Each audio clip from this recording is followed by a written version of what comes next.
Welcome friends.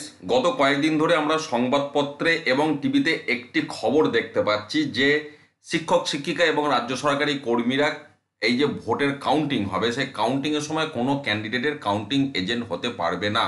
আপনাদের মনে থাকবে লোকসভা ভোট যখন শুরু হয়েছিল 2024-এ নির্ঘণ্ট প্রকাশিত হওয়ার পর আমি একটা ভিডিওতে বলেছিলাম যে এই যে ভোটের সময় যে পোলিং এজেন্ট যারা বসেন শিক্ষক শিক্ষিকা রাজ্য সরকারি কর্মীরাও কিন্তু পোলিং এজেন্ট হতে পারবেন না।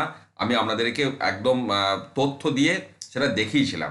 তো সেই একই রকম কাউন্টিং এজেন্টও কিন্তু হতে পারবেন না ওনারা। সেটা আজকে নতুন নিয়ম নয়, আজকে খবরে বলা হচ্ছে যে কমিশন থেকে নতুন নিয়ম করেছে, কিন্তু বিষয়টা নতুন একদমই নয়।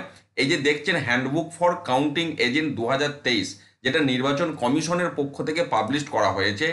এর যদি আমরা এজেন্টের দেখুন, আমি এই জায়গাটা যাচ্ছি, section A role responsibility and appointment of counting agent, এবং এখানে দেখুন দেখুন এলিজিবিলিটি মানে কে কাউন্টিং এজেন্ট হতে পারবে বা কে পারবে না। এই জায়গাটা যদি আমরা দেখি, এখানে দেখুন পরিষ্কার লেখা আছে যে persons receiving any honorarium from government or person working on part time in any government aided institution, এটা গেল এক প্রস্ত।